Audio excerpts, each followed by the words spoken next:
Minister, ഇപ്പോൾ ഞാൻ കഴിഞ്ഞ ദിവസം ഗോവിന്ദ മാഷുമായിട്ട് സംസാരിച്ചപ്പോൾ അദ്ദേഹം പറഞ്ഞു, പാർട്ടിക്കോ ഈ സർക്കാരിനോ സ്വർണ്ണക്കൊള്ളയുമായി ബന്ധപ്പെട്ട് ഒരു ബന്ധവുമില്ല, അറസ്റ്റിലായാലും ഞങ്ങൾക്കിതിലൊരു ബന്ധവുമില്ല എന്നാണ്. പാർട്ടി നിയോഗിച്ച വ്യക്തികളാണല്ലോ ഇവരൊക്കെ. ബന്ധമില്ല എന്ന് പറഞ്ഞ് CPIM-നോ ഞങ്ങൾക്ക് ഇതിൽ ഒന്നും ചെയ്യാനില്ലെന്ന് പറഞ്ഞ് സർക്കാരിനോ മാറി നിൽക്കാൻ കഴിയുമോ ശബരിമല സ്വർണ്ണക്കൊള്ള കേസിൽ? അല്ല, നമുക്ക് നാട്ടുപ്രദേശത്ത് പറയുമല്ലോ, ഉപ്പ് തിന്നവൻ വെള്ളം കുടിക്കും. അത് തന്നെയാണ്. പാർട്ടി ഏൽപ്പിക്കുന്ന ഉത്തരവാദിത്തങ്ങൾ തെറ്റായി ചെയ്തു കഴിഞ്ഞാൽ അവൻ പാർട്ടിയിൽ നിന്ന് പുറത്തു പോകും. അവൻ ചെയ്ത തെറ്റിന് ഉള്ള ശിക്ഷ അനുഭവിക്കേണ്ടി വരും. അത്ര തന്നെ.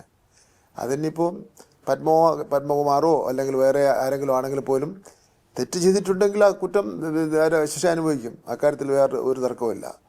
CPM ഇത്തരം കാര്യങ്ങൾക്കൊന്നും കൂട്ടുനിൽക്കുന്ന പാർട്ടിയല്ല. ഉദാഹരണം, ബഹുമാനപ്പെട്ട മുഖ്യമന്ത്രി എത്ര നാളായിട്ട് അഴിമതി ആരോപണങ്ങൾ പറഞ്ഞ് വേട്ടയാടിക്കൊണ്ടിരിക്കുന്നു. ലാവലിനായിരുന്നു ആദ്യം വേട്ടയാടുന്നതിന് വേണ്ടി രംഗത്ത് വന്ന ഒരു വിഷയം. അതിനുശേഷം എന്തൊക്കെ കാര്യങ്ങൾ പറഞ്ഞു, അതിന് സമയം കളയാൻ വേണ്ടി ഞാൻ പറയുന്നില്ല. ഏതെങ്കിലും ഒരു വിഷയത്തിൽ ഇത്രയും ഇന്ത്യ രാജ്യത്ത് അന്വേഷണ ഏജൻസിയുണ്ട്, പിന്നെ കോടതിയുണ്ട്, സുപ്രീം കോടതിയുണ്ട്, അഡ്വക്കേറ്റന്മാർ, ഏറ്റവും സമുന്നത അഡ്വക്കേറ്റന്മാരുണ്ട്. എല്ലാം വന്നിട്ട് പോലും ഒരു മുട്ടുസൂചിയുടെ കളവാണ് കളവ് നടന്നിട്ടുണ്ട് എന്ന് പോലും തെളിയിക്കാൻ വേണ്ടി കഴിഞ്ഞിട്ടില്ല. അതാണ് ഞങ്ങളുടെ പാർട്ടി. ഞങ്ങളാരും ആ ഗണത്തിൽപ്പെട്ടവരല്ല.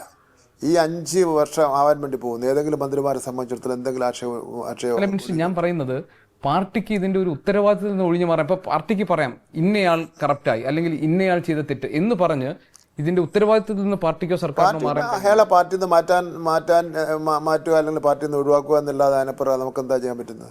പത്മകുമാറിനായാലും ആരായിരുന്നാലും പാർട്ടിയിൽ നിന്ന് പിന്നെ തെറ്റ് ചെയ്തിട്ടുണ്ടെങ്കിൽ. യഥാർത്ഥത്തിൽ ഈ ശബരിമലയിൽ സംഭവിച്ചിരിക്കുന്നത് ഒരു സ്വർണ്ണക്കൊള്ളയാണോ അതോ ഉദ്യോഗസ്ഥ തലത്തിലെ വീഴ്ചയാണോ? എങ്ങനെയാണ് മിനിസ്റ്റർ അതിനെ കാണുന്നത്? എനിക്കത് അത്ര കൃത്യമായി പറയുന്നതിന് വേണ്ടി പിന്നെ കഴിയില്ല. ഇത് പരാതി കൊടുത്തതും പോറ്റിയല്ലേ? അതെ, തുടക്കത്തിൽ പരാതി കൊടുത്തതും പിന്നെ പോറ്റിയാണ്. ആ പോറ്റി ഒന്നാം പ്രതിയാണ്. നമ്മൾ വിചാരിക്കാത്ത പല അത്ഭുതങ്ങളുമാണ് നമ്മൾ കേട്ടുകൊണ്ടിരിക്കുന്നത്. അന്വേഷണം പൂർത്തീകരിക്കട്ടെ. ലോകത്തെവിടെയായാലും ഏത് സമയത്തും 24 വാർത്തകളും ഓഗ്മെന്റഡ് റിയാലിറ്റി പാക്കേജുകളും എക്സ്പ്ലെയിനറുകളും വിശദമായി കാണാൻ ഞങ്ങളുടെ YouTube ചാനൽ നിങ്ങൾക്ക് സബ്സ്ക്രൈബ് ചെയ്യാം.